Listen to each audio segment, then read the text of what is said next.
please ask. Oh, okay. All right. So, Hello. Okay, I'm going to go ahead and introduce us then. okay. Hi, I'm Delia with True North Equestrians, and today's video is with the amazing Linda Kohanov, who probably needs no introduction. And she's agreed to come and have a conversation about the role that horses play in our spiritual journey. So I'm so grateful to have you here. Thanks for joining me. And if we want, we can go ahead and get started. You can kind of introduce yourself on how you maybe how this applies to you in your role and your life with your horses. Well, the spiritual side of being with horses and with nature and with animals has always been a big part of my orientation.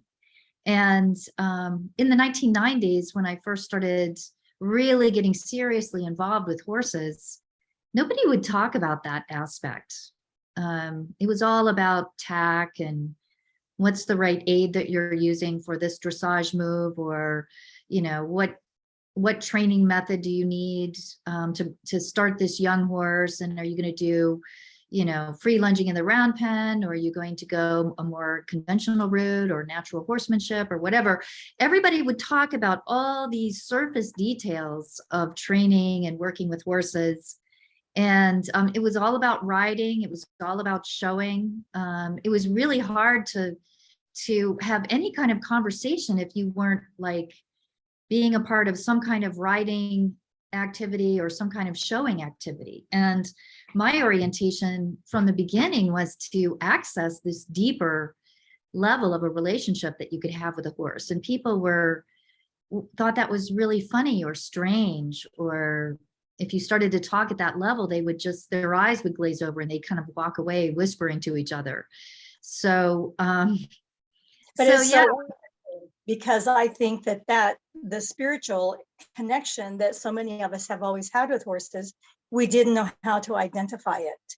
And clearly you were tuned into that, but I know even when I was first, you know, around horses, I knew that I needed them, but I did not equate it to being something on a soul level. It took a little while for me to accept that this is why they're in my life. Riding is great, but I get so much more benefit from just being with them and just from the language that happens when we're just together. So it was very insightful of you to figure it out then, but I understand, I think a lot of people just didn't have permission to look at the horse another way, to justify the cost and the work. They needed to have a discipline. And now we're changing out of that modality into we're having the horse for the sake of the horse. Absolutely. And, you know, I mean, back in the 1990s, people didn't even believe that horses had emotions or that horses had the capability to think and learn. They really thought that horses that was what was being put out there big time, is that if you're not thinking of the horse as a biological machine full of unconscious instincts that you can, you know, break or harness for human purposes, if you weren't talking at that level, then you were considered to be anthropomorphizing. That was the big sin, anthropomorphizing. Right. So if you're going to say that horses have emotions, or they have intention, or they have the capacity to teach us something, or they have a unique personality even, then you were automatically anthropomorphizing. And that was a big dirty word. And you could be completely discredited from anything by going there. Now, since then, for instance, in 2012, we have the understanding from scientists where they absolutely made a declaration that animals are conscious beings, and that they have emotions, and that they exhibit intentional behaviors. And so that's actually been said big time. And that happened in 2012 finally. And so now we're allowed to talk about animals having these other elements. But still, it's a little adventurous, even in the scientific world, that scientists would say, yes, animals have what they call affective behavior. In other words, they have behaviors that appear to be motivated by emotions. They're still using affect instead of emotion on some level. And they exhibit intentional behaviors, and that they can learn and feel and all of that. But there's never anything said or acknowledged about the spirit of the horse and how the spirit of the horse can open up our spirits and touch us at a deep soulful level. That's generally still not said in scientific circles, but it's not being said about humans either. There is not so much of an acknowledgement of a soul or a spirit in humans in scientific circles. So I guess we finally reached the point where we're all equal in terms of science. Sounds And good then to me. right. And if we're going to go explore the soul or the spirit of an animal and talk about how they open our hearts and our souls and give us deeper understandings and can actually engage in mutually transformational experiences that are sometimes initiated by the horse itself. Once we say that, we're stepping outside the bounds of just about everything that's conventionally accepted at this moment. Although I'm so glad to see that more people like you, that's why I was so excited, Delia, to have this conversation with you, is that you already have that orientation and you're putting this out in a forum where a lot of people are stepping up and exploring this and acknowledging this. Right, and feeling like it's okay now to talk about it and to explore it further with their own relationship with their horses. Okay, so back in the 90s is what you're talking about. Is that when you first acknowledged or became aware that you had a spiritual relationship with your horses? Or was it one specific horse in particular? I know you talk a lot about Rasa.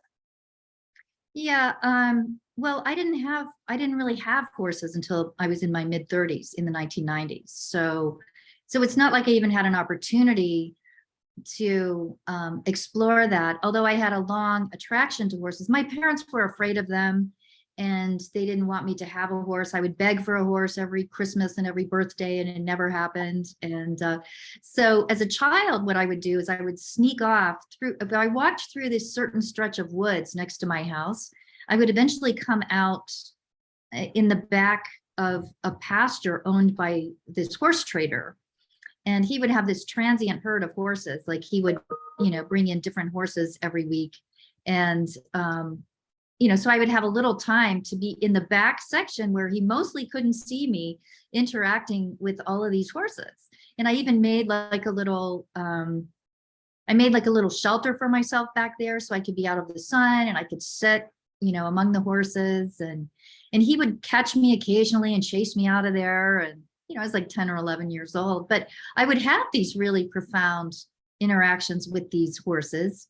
And some of them I could even lure over to the fence and climb on their backs and ride them around bareback.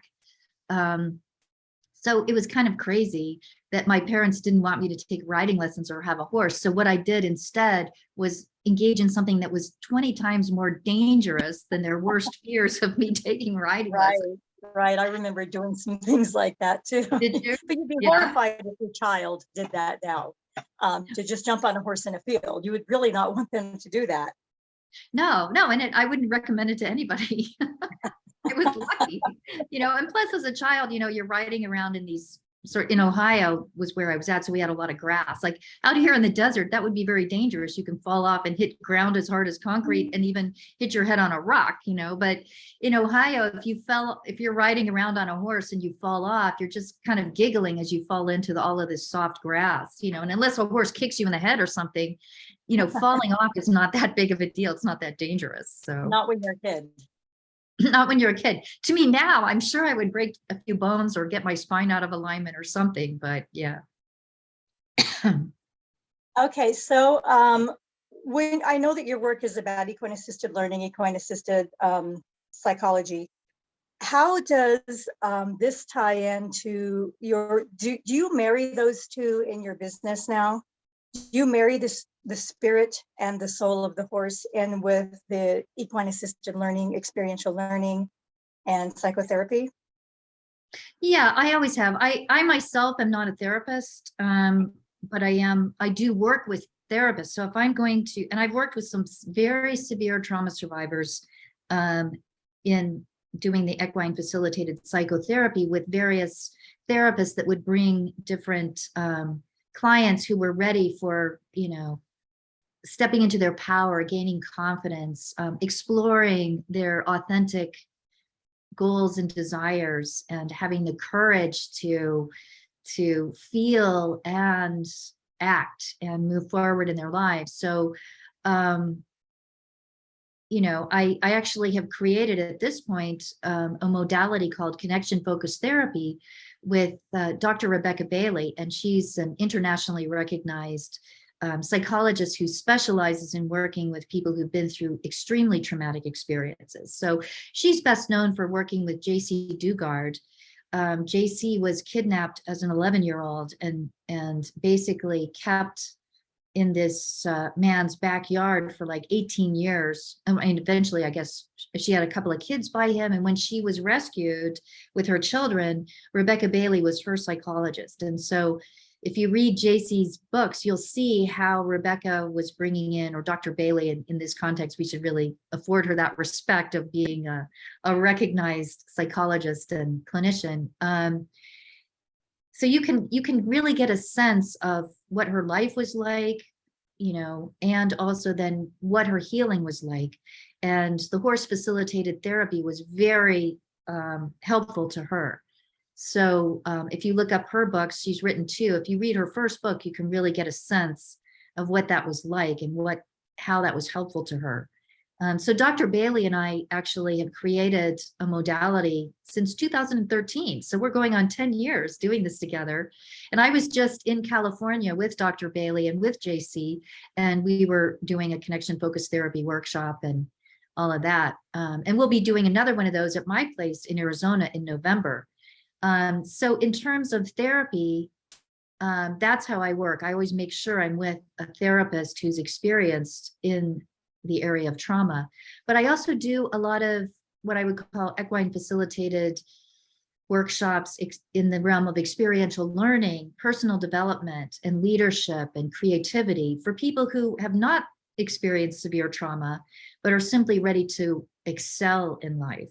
And so it's nice to have that balance of working with real trauma and seeing the magic of how horses can really help people with that severe of trauma be uplifted and move forward in their lives. But at the same time, you don't want to be there all the time. It's very stressful to have to work with that level of trauma.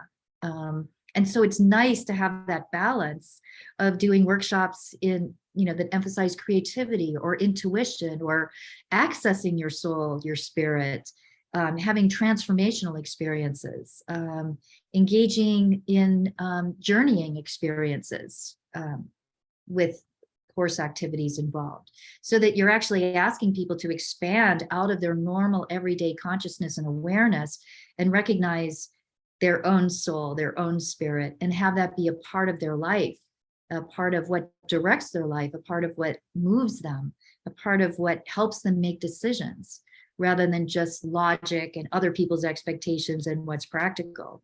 And horses can help you do that as well. So I like having that combination. It's a lot. Yeah, it's great work.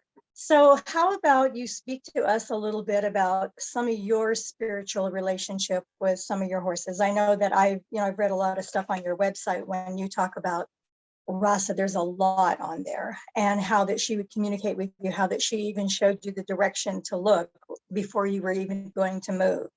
And then the story of the twins, where you had a lot of information from that. So feel free to just go off into Storyland and tell us a few things about some examples of your spiritual journey with your horses. Well, you know, my first book is really truly all about that. And that book's called The Tao of Equus, A Woman's Journey of Healing and Transformation Through the Way of the Horse. And so in that book, you actually see my journey of being, you know, having this yearning, having this soul yearning, and meeting up with a horse who ended up, from the moment I met her, she started to open me up to other forms of awareness and consciousness.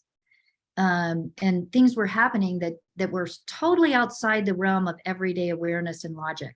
And when I actually put that book out, I was writing it in the mid-1990s, and it was finally published in 2001.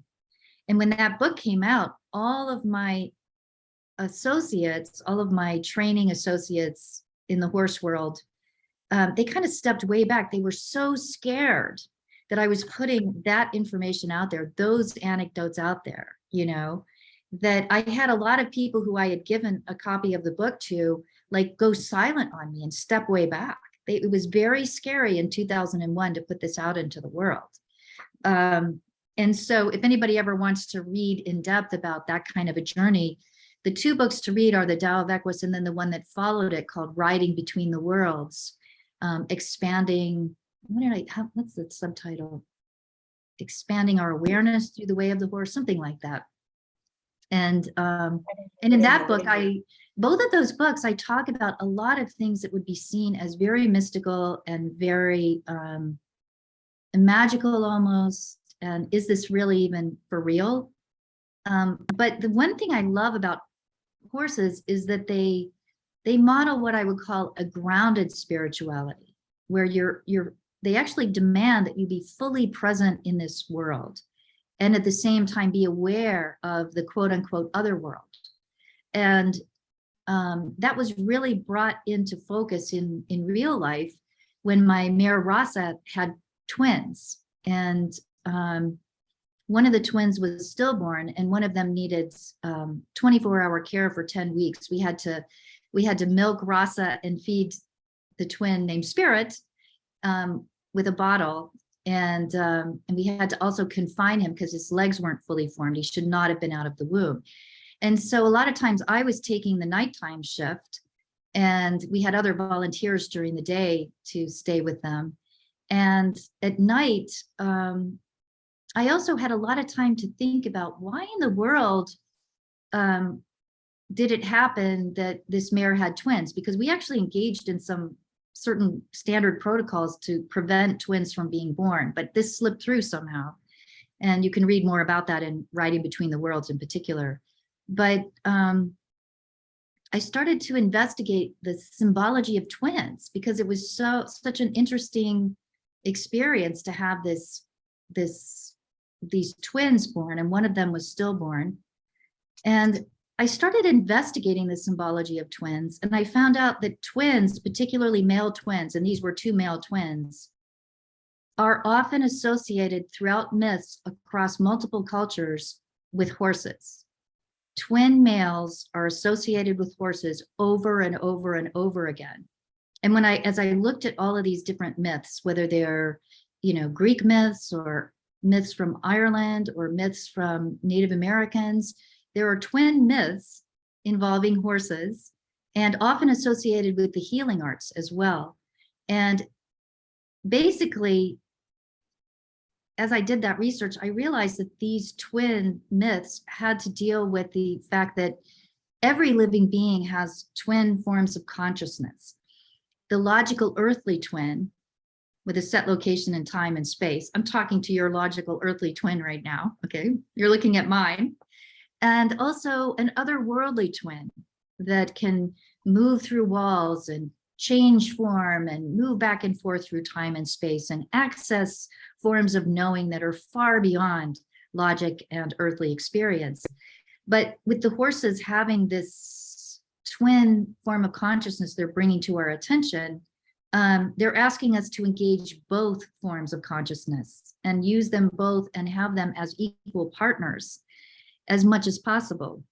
Because in our culture, what you see a lot of times is an overemphasis on the logical, earthly, practical form of consciousness and being successful in this world and making money and, whatever it is that we do when we think in this earthly twin perspective.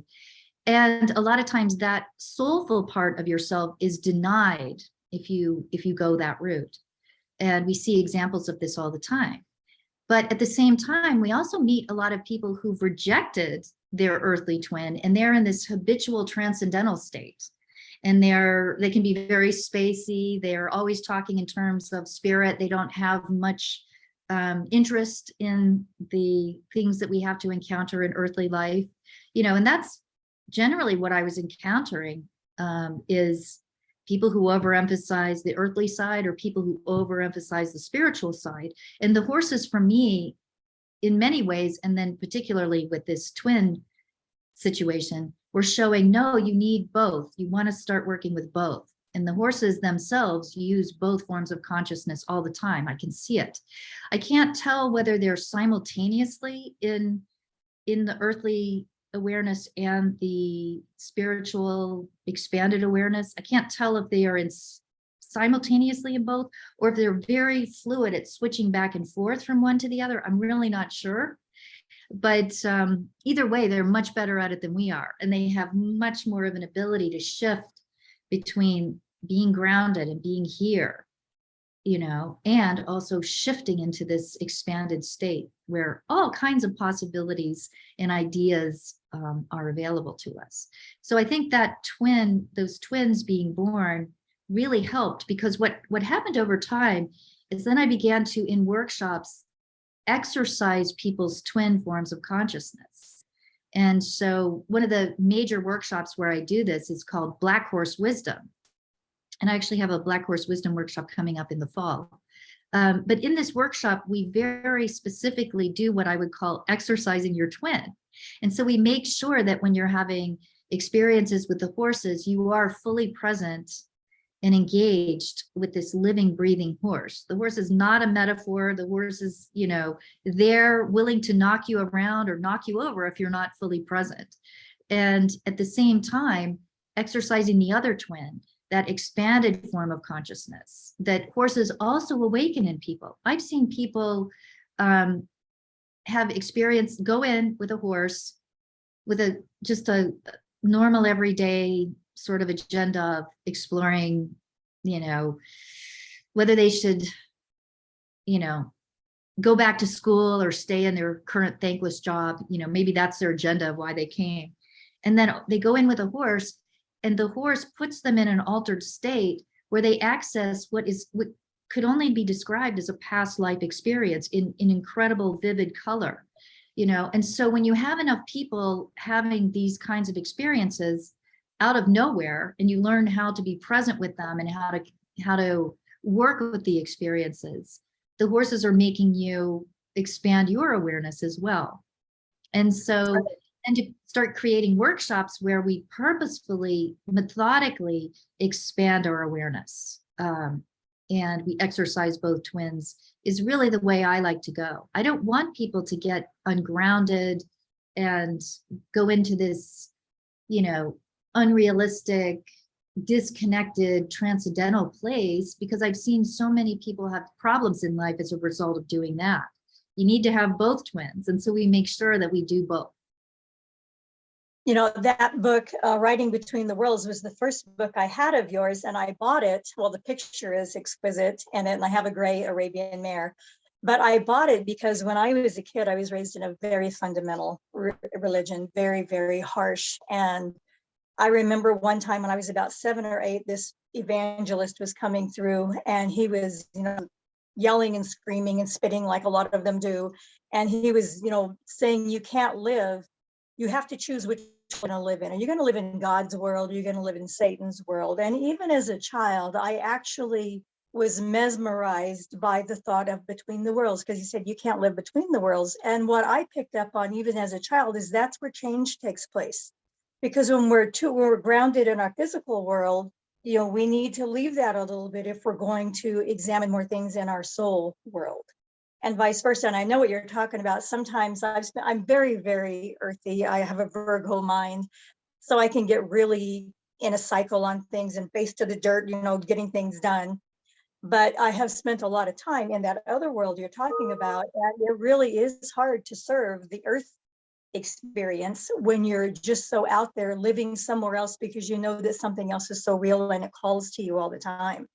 But when you're actually between the worlds, if you don't go all the way out there and you don't stay all the way down here in solid form, there's so much that takes place. There's so much transformation and possibility. To me, that's where it all takes place. So that was my first book by you, and I was so grateful to see it, because it confirmed what I remembered when I was like 7 or 8 years old. It's like someone else knows. I didn't know anyone else knew about it. It was so great to get that book and to read it. And speaking of, I think that was the book where you talked about this one horse. I think it was an Andalusian, a stallion that went into a round pen. and there was a woman, and there was some disconnect between her and the horse, but then you somehow, I don't remember the whole story, but you came on and said, horses use people to cry. They can't cry themselves, and they will sometimes cry through another human. Can you speak a little bit about that? Because I found that experience to come to me a few times, or I've witnessed it with other people. And if you could just speak a little bit more about that, because it was brilliant. Absolutely. Yeah. Well, it started out really with one of my horses. His name was Noche, which is Spanish for night, and he was an ex-cow horse, and he had been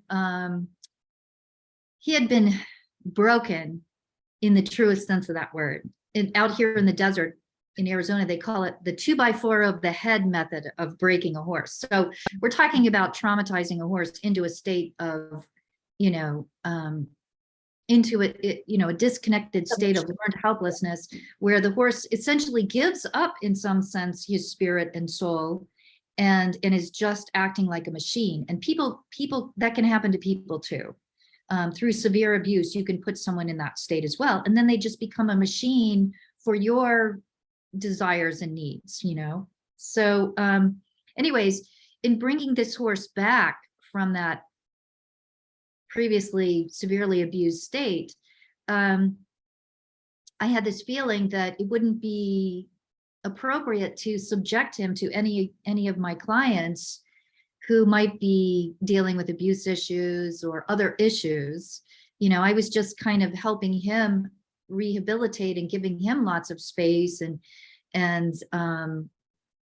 carrots and good experiences and massages. And he was great at riding in the desert too. We just had so much fun riding in the desert. But what I noticed was that he was very attracted to clients of mine who were on the verge of a good cry. And I just kept seeing it over and over again. And then one day, and he was so head shy, nobody could catch him and put a halter on him except me. And for me, sometimes it was tenuous. It might take me 45 minutes some days. But one day, he looked really like he was reaching out to this woman who had been gang raped, actually. It was a pretty severe situation. And she was doing work with me without her counselor at times, because we were in contact with her counselor. And so she was there, and I let her work with Noche that day because he just seemed like he was dying to get out into a corral with her. And she started talking about her experience a little bit, and she started to cry, and he started to lean in closer and closer, and he was licking and chewing and licking and chewing. And so she started to cry. And as she cried, he licked and chewed more, and he had a single tear come down and drip onto her hand, this tear. And then she really started to sob, and she held onto his neck and sobbed into his big furry neck, and this horse didn't let anybody touch his neck, and then at a certain point, he kind of she stopped crying, and he just kind of shook his head and sighed and kind of wandered off. And the next day, she couldn't catch him again, but he looked more alive. He looked more vibrant. He looked more engaged. And I thought, well, isn't that what we use crying for, is to help release some of the grief that's stuck in there, And no doubt, Noche had huge amounts of grief. And so I began to meditate with him about this. And the impression I got, because when I interact with horses, I get a lot of nonverbal information that I can translate into words, but the horses aren't speaking, as if they're giving me a dissertation, So my best way of translating the feeling that I got from him is that he was saying, you humans think your big brains are really impressive, and you've got opposable thumbs, that's very impressive, and you can make things. But you know what? Me, Noche, I think your ability to cry is one of your greatest gifts, because horses and other animals cannot engage in that cathartic form of sobbing that kind of clears and releases things. And you may feel like you're storming as you're sobbing, but afterwards you feel this freshness and this expansion, like after a beautiful summer thunderstorm. And so after that, I began to let him, if he volunteered, which he did a lot, be with people who were on the edge of a good cry. And every time the same thing would happen. He would lick and chew, and he would also, I'm sorry, it looks like I have some guests and they're walking up my stairs. We'll see what happens here in a second. So where was I? Oh, You said so every time he would look into. right. So he began to become more vibrant every time. And then, and he became an incredible horse at doing this work with people. And he regained his full empowerment. It was like his soul came back into his body and he was fully present. And I call him the master of sadness in my deck of horse wisdom cards, the way of the horse. I have a card called the master of sadness. And I talk about how him reclaiming, the power of tears was a part of his healing, but he also was teaching us about that. And so yeah, I began then, as I'm traveling around, when I would see this phenomenon with certain people and horses, then I would say, yeah, he looks like he's asking you to cry with him. And he probably senses that you have something to cry about that's personal to you.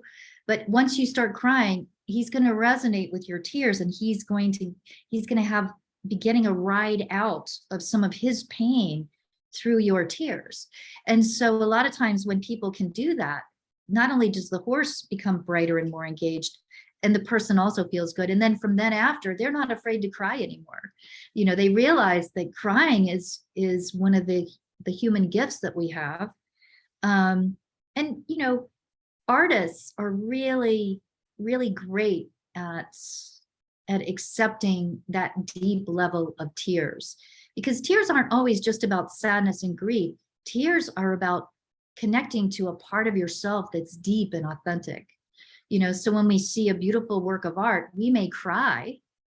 And this is tears of authenticity, or tears of power, or tears of passion. And if you're afraid to cry when you're sad, you're not going to hit those authentic tears either. And so there are many reasons to have tears come up. And a lot of times I think it's like when you let yourself cry, it's like too much light and logic in this world, too much practicality, too much putting on a facade that everything's fine and I'm totally in control. When you do that, the metaphor is like too much sun. Too much sun creates a desert. And so when you feel deeply and you allow those tears to come up, it's like hitting an underground spring in a desert. And those tears come up and they come out and they create an oasis of new growth around you.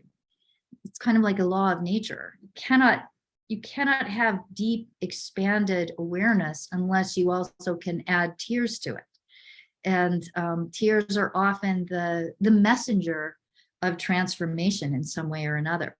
So that's that story. And I have a mystical story to go along with that if you want to hear it. I do. So I haven't told this story very often. I don't think I've ever told the complete story in a book. Sometimes I'll tell this during workshops, but so when Noche was getting really old, and I could see he was in his 30s, and I could see that he was having problems. I mean, I would sit with him and I turned him loose on the property more and more and more, because he really could be trusted to just wander around and not get into any trouble. So after a workshop, I would be sitting outside and reading a book maybe, and he would come over and stand next to me and look at me, and all of these memories of our association and our life together would come up. And then I would start to feel like, oh, but he's not long for this world. And I'm reliving these memories, and I would start to cry. And he would like actually put his head on top of me and start breathing into my head. And then as the tears would come, then he would drop his head to here, and then he would start to lick and chew and lick and chew. And occasionally a single tear would come out. And then he would kind of wander off. And then he would look much lighter the next day. And I would feel much lighter the next day. I would feel like, I'd had an opening where I could be more accepting of the inevitable whenever it would happen. And this happened quite a bit over about 6 months. And so then the day that he started to colic in a really severe way, I was able to be there for him and not be begging him to stay and not be like thinking about myself, because he had essentially helped me clear out all of the tears of sadness of him letting go of this world and of me letting go of him, you know. And so this was the strange thing, is that we actually had a group of apprentices who were becoming EquineQuest instructors. And as their final project, they were putting on a workshop. And this group had chosen to put on a workshop the next day for cancer survivors. And so that day, the day before their workshop, he was wandering around, and I excused myself from the group. He went up and he said goodbye over the fence to every single last horse. And then he started walking around, and we called the vet and we're waiting for the vet. And then he laid down several times, and then he would, I would think that this was the end, that he was going to pass before the vet arrived. He would lay down and he would start breathing really fast, like, and I would sit there and I would just be holding the space for him, because I was like, I'm with you.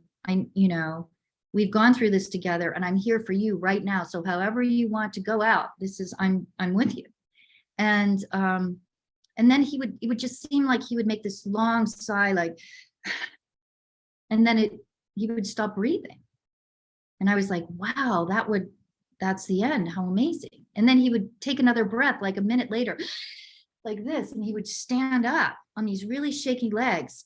And he laid down in front of his favorite mare, did the same thing, puffing and puffing, stopped breathing completely. And then it was like he remembered something else he needed to do. So he took a big breath and he stood up and he walked over to the place where all the apprentices were having their meetings about the workshop they were going to do that next day. And he laid down in front of all of these apprentices and did the same thing and stopped breathing. And so I'm sitting there with him, and all of these apprentices are standing there like, you know, and some of them had been dealing with grief themselves. They had lost parents or spouses or children, you know, so they're like really getting the big treatment here in this impromptu session that Noche was having as one of his last things he wanted to do before he left this world. And so I'm sitting there, he stopped breathing, everybody's standing there in total silence. And I'm sitting there thinking, oh my God, but this is the place where we're going to have the cancer survivors are supposed to come tomorrow, and I'm going to have his body here. I'm not going to be able to, I'm going to have to get somebody in here to bury him. We get to bury horses in the desert here in Arizona because we have enough space. And I was just sitting there thinking that practical thought, and he just went, and he stood up on shaky legs. And then I followed him as he walked to the back 5 acres of the property. And the vet came and, you know, said, yes, this is it. You know, she told us what was going on. It was like a heart attack he was having, and he was going into a severe colic as a result. And so we gave him a tranquilizer so that he wasn't going to be in such pain. And then because he had stepped out in front of all of our students, I invited all of the students to come and say goodbye to him. So they all came out and they all stood next to him and said goodbye. And he had a single tear drip down once again. It was catching the light of the setting sun. It was just so beautiful. And so after everybody left, then I stood there with him, and I did a process to help him release his spirit that I had learned from a shaman I had worked with. And then she gave him the big blue shot, you know, the one that sends you to the other world. And he didn't rear up and fall over like horses sometimes do when you euthanize him. He actually sighed and relaxed and just laid down like a horse is just laying down with his head still up, you know, like horses sleep like that sometimes. They're kind of curled up and their head is still like, you know, he wasn't laid out flat. And that's how his heart stopped beating. And so after he passed away, then the staff who got to know him, we all sat with him overnight and sat in the sunset and told stories about him, and you know, leaned up against him even and petted his beautiful fur. And we did some drumming and storytelling about him. And And then after everyone left to go inside, I had to stay out there because we couldn't get anybody to bury him until the next day. And in the desert, you can't leave an animal who's been euthanized, or coyotes or mountain lions will come in. And not only will they try to eat the body, but they'll actually die as a result because, he's filled with this poison that causes your heart to stop. So I decided I would sit with him. And so I stayed out there with his body all night. And then at one point I drummed around his body, and then I picked up this beautiful Tibetan bowl, and I just used the Tibetan bowl, the sound around his body, and then, just kind of sat with him for the rest of the evening and eventually kind of dozed off. And then the next day, these people came, these cancer survivors, to do this workshop. And we were just honest with them. We just said, we know you guys are dealing with life and death issues. We have just lost a really profound member of our herd yesterday. And so you'll notice that we're feeling ourselves, the fragile nature of life, and we are ourselves grieving, but we want you to know that we're here for each other. And we're here for you. And as a result of him dying and them saying that to these cancer survivors, they just opened up at this level and started talking immediately about all of these issues regarding life and death and how people were treating them and how they wanted to talk about mortality issues, but nobody wanted to go there. And they just had this really profound workshop as a result of that. And the whole time, Noche's in the back 5 acres, his body's there. And then the guy with the backhoe drives up, and he's back there. And I said, I kind of excused myself from the group, and I went back there, and we had been playing music next to his body, and we had some flowers and next to him. And the backhoe guy was just standing there, just kind of staring at his body. And I went back there and I was standing next to him, and I finally said, well, I think it's time, go ahead. And he said, well, when is the vet coming? And I said, well, the vet already came. He passed away yesterday. The vet had no idea he was gone. That's how peaceful he looked. The vet thought Noche was still alive. And so I said, no, his heart stopped. He's gone. And so the backhoe guy just was so sensitive and dug this hole and laid his body into the hole so gently. And we put beautiful flowers in there and all kinds of stuff. And, then when I went back to the workshop with the cancer survivors, and they were having this magnificent experience, really deep experience, opening up. And I was so exhausted that night. And I still had to do some work the next day with the students. And so I went to bed, and I just said, you guys, I'm exhausted. If you don't see me like out and about by 7 o'clock, would somebody knock on the door and come in and get me? Because I'm really exhausted. I'd stayed up all night the night before.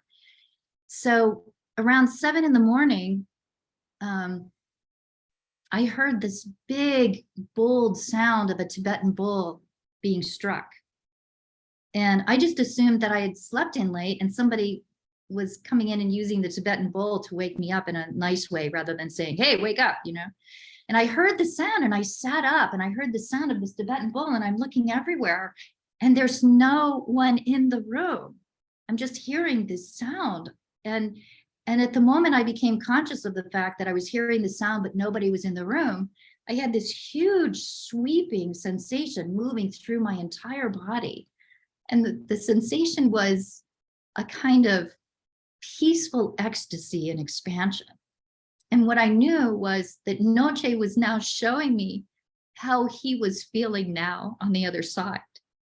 And the last sensations and words that I heard was to the effect of, because you were willing to open your heart to feel the sadness at that level, for me passing and these cancer survivors and doing all the work of being present with me and staying open, you are so open right now. Your heart is so open right now that I can come into your heart and give you the feeling of what it's like to be in that peaceful, expanded state.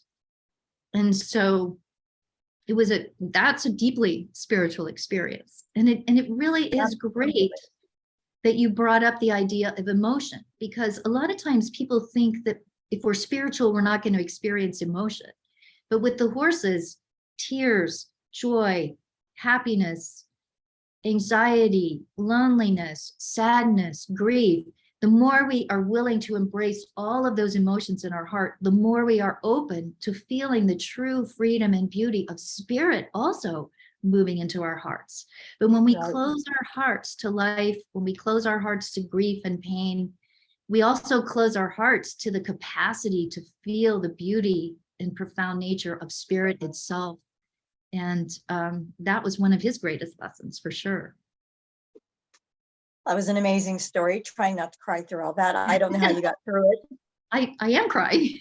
And what an honor that he invited you to join in that process with him, and you were able to step into it. And then you got this huge validation from him later. Yes, absolutely. So yeah, so it really is, it's almost like the heart is the organ of perception that allows you to experience life on this planet in all of its tremendous joy. The Buddhists talk about the 10,000 joys and 10,000 sorrows of life. The heart is the one who can embrace those 10,000 joys and 10,000 forms of sadness. And it is also the heart that then is open enough to feel the profound nature of soul and spirit moving through us at any moment. And so that's a part of what I learned from the horses, is opening the heart is the vehicle to experiencing the beauty of spirit in this world as well. I absolutely agree. And I actually struggle with that a lot. I tend to close down for whatever, fear of whatever. But my animals are something that always bring me back to a place to where I can open, to where that I can become more sensitive and more receptive to emotions. I get that through my animals, not through my job, not through my friends or even my family, but my animals are what always bring me back to a place. I recently did a blog on more animal than human. And it's because of how I am so emotionally safe around the animals. And that's where I'm able to go in and to recalibrate who I am as a human and as a soul, is in their presence. And it's so interesting. I take them out to dinner to a lot, especially this time of year, because it's so dry here in Northern California, but I know of a couple places with grass. So I actually trailer them out to dinner. And when I'm there, if I find that if I come into that space with chaos from the day or conflict from the day, that my horses are just, they kind of like, they switch their tail or they'll want to move around more quickly.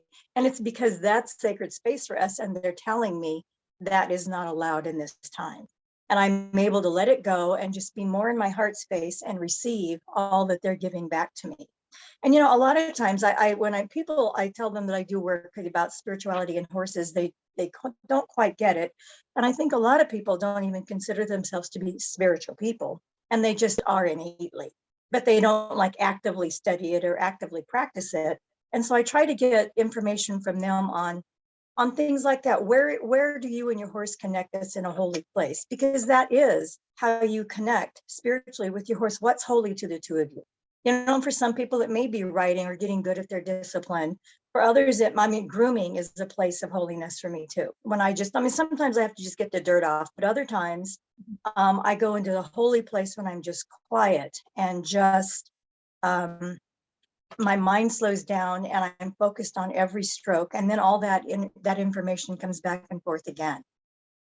I had a Morgan mare that I fostered for a long time. She was a former PMU mare. And my story on her, I don't know it all, but what I get is she was from a well-bred Morgan farm. And she had a huge scar on her left front knee and her left hind. And I suspect she got caught in wire or tin and then was no longer worthy and was shipped off to auction, and the PMU people picked her up. She was a PMU mare for 7 years. So she had trauma. Yeah. And then, the market fell out and my friend had opened a PMU rescue. So I fostered her as a companion horse, and then I adopted her for her last 2 years. But on the Scar, one night I was just feeling melancholy, and I went out to the barn and I just started brushing her, and I brushed and brushed on that Scar. And I just thought about her life and what was stored within that Scar. And she suddenly like dropped her head and licked and chewed for probably 2 minutes, to where she had held on to all that had happened to her because of that, probably because of that injury. And I swear that brought us so much closer together on a soul level, because I was able to help her release that. I mean, my horses do it for me all the time, but I was actually able to help Marina do that for a few minutes. So the way that we give and take within our spiritual journey is highly independent to who we are. But I think for a lot of people who don't even recognize that they have a spiritual connection, it is there. It's just innate. They don't actively seek it out. And I think it's important for people who don't actively seek it out to remember that, because it still is a way that the horse is connected with you on a soul journey, and it does further your own spiritual evolution per se. Absolutely. And, I like, for instance, using the metaphor of the twin forms of consciousness as something that is a part of, horse wisdom worldwide. I mean, multiple myths around the world. And I always I do discuss this, but understanding that, we have these twin forms of consciousness, and using that in a workshop like Black Horse Wisdom, or I also do a leadership-oriented workshop that brings the soul into leadership called Harnessing the Invisible. But we also have this metaphor of exercising the twins. And by doing that, you do not cause a person to have to change their religion or question their religion or get religion if they're atheists or whatever, and so by having that particular metaphor, the horses give us a way in to experiencing our soul and spirit and accessing that outside of human belief systems. And yet we get to have the experience that this is real and that this is nourishing and that this is transformational and that this is part of our birthright. And so I had a fundamentalist Methodist minister from Lubbock, Texas, come to a workshop called Harnessing the Invisible. It was about leadership, but it was about accessing the whole soul and spirit and leadership too.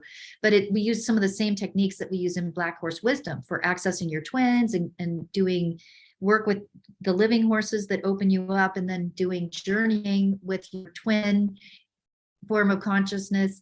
And he was able to have one of the most profound journeys that I've ever heard in my life, by being able to have that experience modulated and supported by the horses outside of his fundamentalist religion. He didn't have to change his religion. In fact, there was even at one point, Jesus came in on a white horse and took him for a ride, as it turned out. And but it was all very, very beautiful and profound. And it changed everybody in the room to have these experiences. It lets you expand out without worrying if it's the devil's work, or if you're an atheist that, now I'm losing my mind and going crazy. No, you don't have to go to any of those places to access these forms of twin forms of consciousness that are every human being's birthright.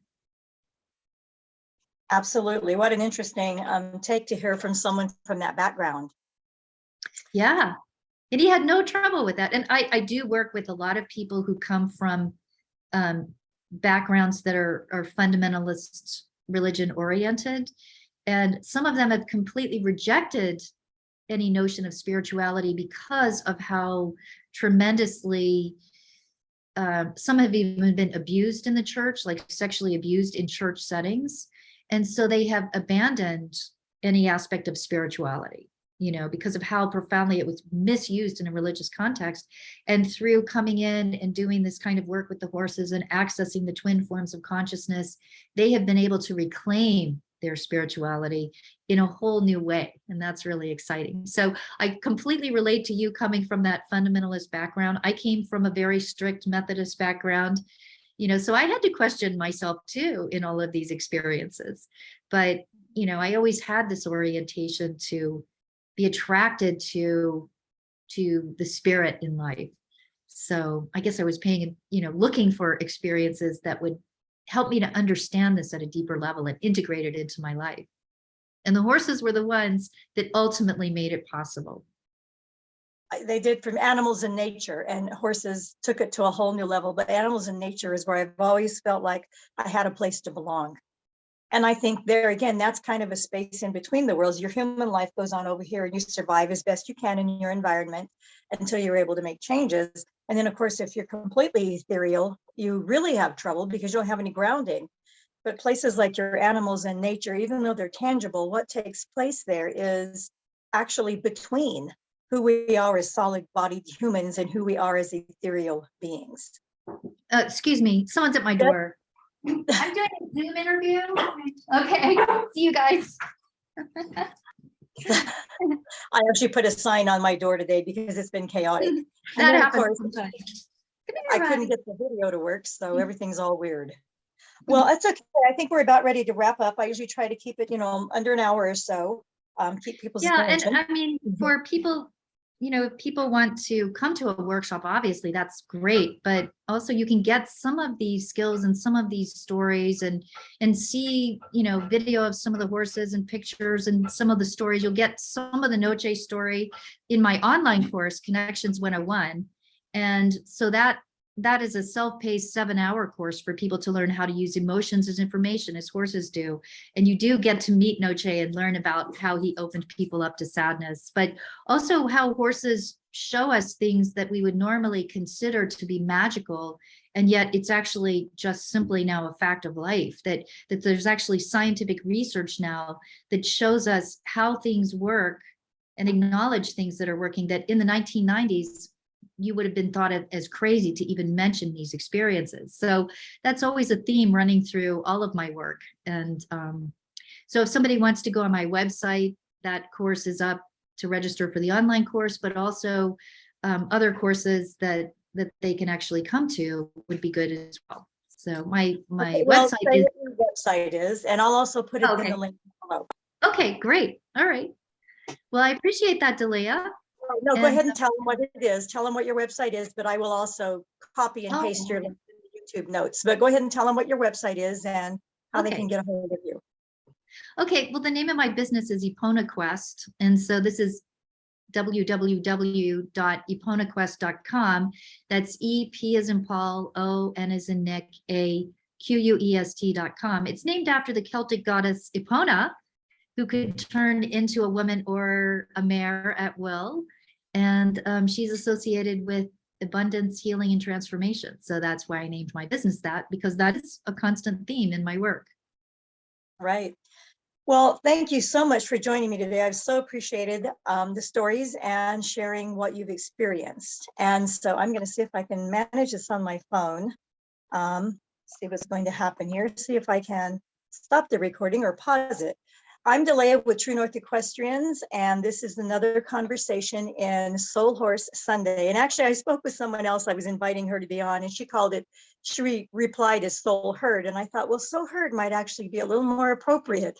So thanks for joining us. And my website is truenorthequestrians.com if you'd like more information about my work, or you can also see different recordings from the people in the Soul Horse Sunday conversations. So thanks for joining us.